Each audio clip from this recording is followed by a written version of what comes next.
Selamat datang kembali. Kita melanjutkan bab tata kelola rumah sakit standar yang ketiga tentang akuntabilitas pimpinan rumah sakit. Disebutkan pimpinan rumah sakit menyusun misi, rencana kerja, dan kebijakan untuk memenuhi misi rumah sakit, serta merencanakan dan menentukan pelayanan klinis untuk memenuhi kebutuhan pasien yang dilayani rumah sakit.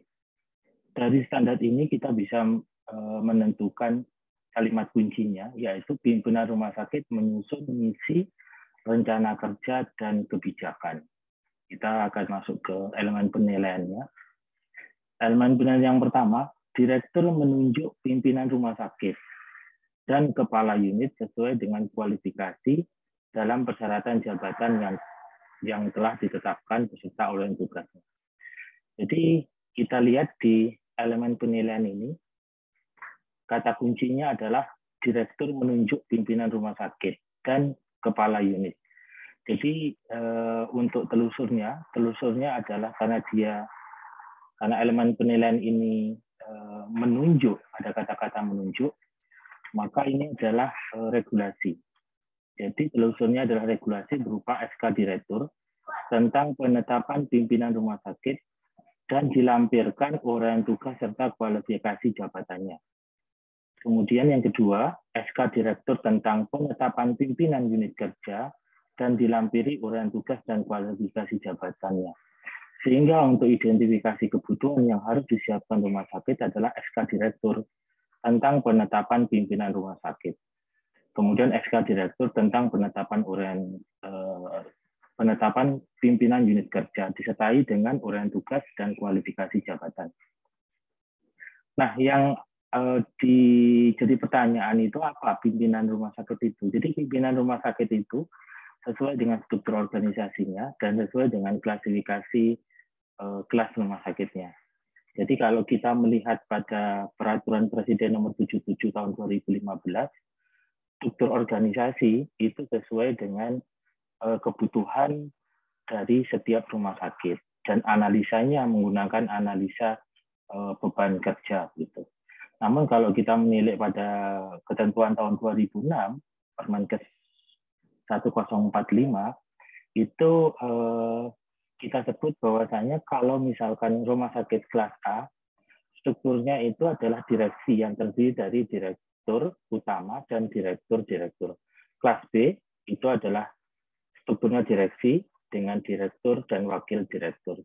Jadi direktur dan wakil direktur itu yang disebut dengan direksi. Maka yang di bawah struktur direksi itu yang disebut dengan pimpinan rumah sakit. Jadi kalau untuk rumah sakit kelas E dengan direktur dan pejabat di bawah direktur adalah kepala bagian, kepala bidang, maka disebut pimpinan rumah sakit adalah kepala bagian dan kepala bidang.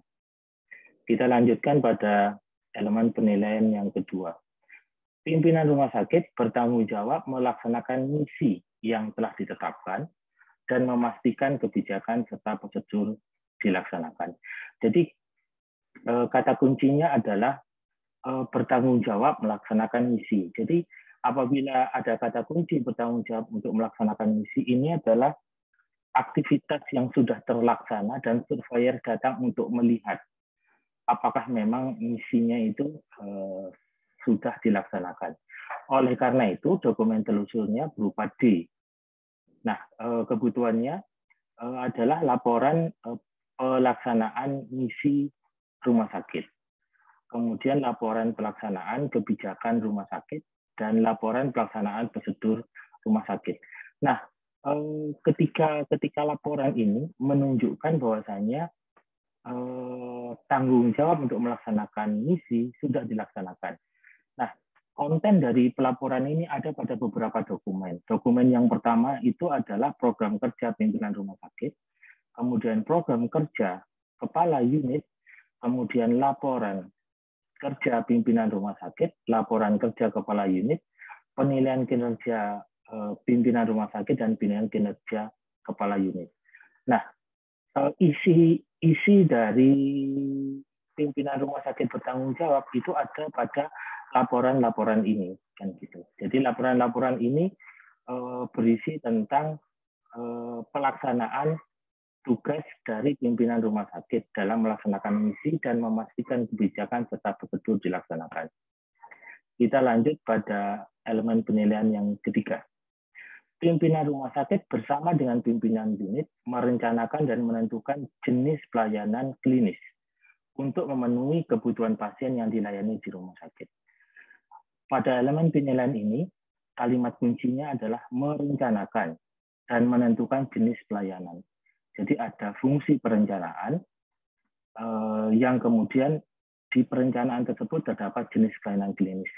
Jadi kalau kita lihat ini adalah telusur di dokumen.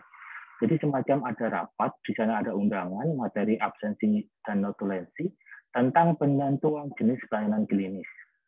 Kemudian setelah ditentukan, maka mesti harus disampaikan daftar pelayanan klinis yang dimiliki itu apa saja.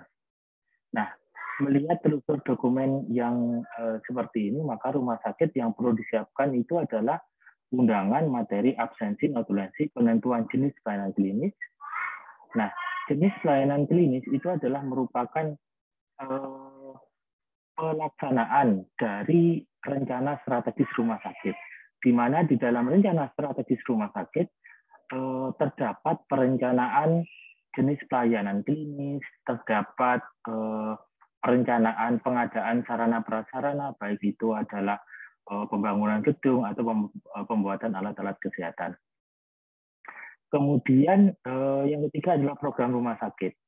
Rencana strategis itu dalam masa 5 tahun, sedangkan program rumah sakit itu adalah rencana kerja setiap tahun. Sehingga rumah sakit perlu menyiapkan rencana kerja rumah sakit untuk kemudian melakukan konfirmasi apakah rencana strategis rumah sakit sudah sesuai dengan perencanaan tahunan. Kemudian yang keempat itu adalah SK penetapan disertai dengan lampiran profil rumah sakit yang berisi daftar pelayanan klinis yang dimiliki rumah sakit. Kemudian dokumen yang dibutuhkan kelima adalah profil rumah sakit itu sendiri yang diupdate sesuai dengan penambahan pelayanan dan pengurangan pelayanan klinis di rumah sakit. Jadi apabila profil rumah sakit itu kemudian ada penambahan SDM dokter, dan SDM dokter itu berarti menambah layanan rumah sakit, maka profil rumah sakit itu disarankan untuk dilakukan perubahan. Kalau untuk rumah sakit yang melakukan akreditasi, maka perubahan dari profil rumah sakit karena kehadiran dokter spesialis adalah bagian atau hal yang mesti dilaporkan kepada lembaga independen penyelenggara akreditasi. Kita masuk pada EP yang berikutnya. Rumah sakit memberikan informasi. Jadi kata kuncinya memberikan informasi tentang pelayanan yang disediakan kepada tokoh masyarakat, kemudian para pemangku kepentingan, fasilitas pelayanan kesehatan di sekitar rumah sakit, dan terdapat proses untuk menerima masukan. Jadi kalau kita lihat, kata kuncinya adalah memberikan informasi kepada stakeholder. Yang kedua itu adalah ada proses untuk menerima masukan. Jadi kalau untuk telusurnya di regulasi itu adalah prosedur menerima masukan bagi peningkatan pelayanan, termasuk di dalamnya itu adalah alur. Bisa dalam bentuk SPO, bisa juga dalam bentuk panduan, karena SPO, panduan itu merupakan satu kelompok, yaitu kelompok regulasi. Kemudian ada dokumen.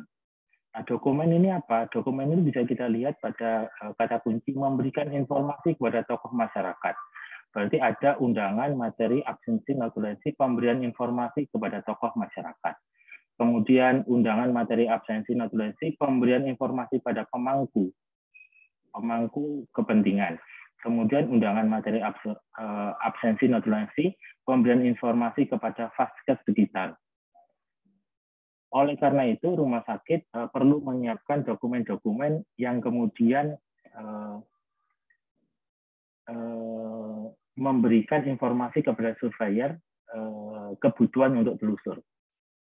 Dokumen itu meliputi dokumen regulasi, yaitu SPO, tentang proses menerima masukan bagi peningkatan pelayanan, dilengkapi dengan alur menerima masukan. Kemudian untuk implementasinya, dokumennya adalah UMAN, undangan materi absensi notulensi tentang pemberian informasi pada tokoh masyarakat, undangan materi absensi notulensi pemberian informasi pada pemangku fasilitas atau pemangku kepentingan secara periodik, undangan materi absensi notulensi pemberian informasi kepada vaskes secara periodik. Nah, untuk catatan, rumah sakit menjelaskan jenis informasi yang diberikan, meliputi apa? Jadi, konten informasi yang diberikan kepada tokoh masyarakat, kepada pemangku kepentingan, gitu.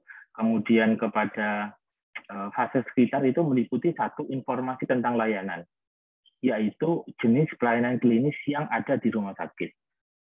Baik itu yang dilakukan oleh kedokteran, dilakukan oleh keperawatan, ataupun PPA yang lainnya. Yang kedua adalah jam kerja pelayanan. Misalkan jam kerja pelayanan, misalkan UGD 24 jam. Kemudian kalau rawat jalan, sesuai jam kerja yang sudah ditentukan. Kemudian adalah proses untuk mendapatkan pelayanan. Bagaimana sih alur untuk kemudian bisa mengakses rumah sakit, misalkan dengan antrian online, gitu. Kemudian yang keempat itu adalah informasi tentang mutu pelayanan. Ini diinformasikan. Nah, bentuk dokumen dapat berupa website rumah sakit, bisa berupa flyer, bisa berupa buku profil rumah sakit, bisa juga berupa poster, pamflet, dan lain sebagainya. Jadi demikian untuk TKRS 3. Sampai bertemu pada kesempatan selanjutnya.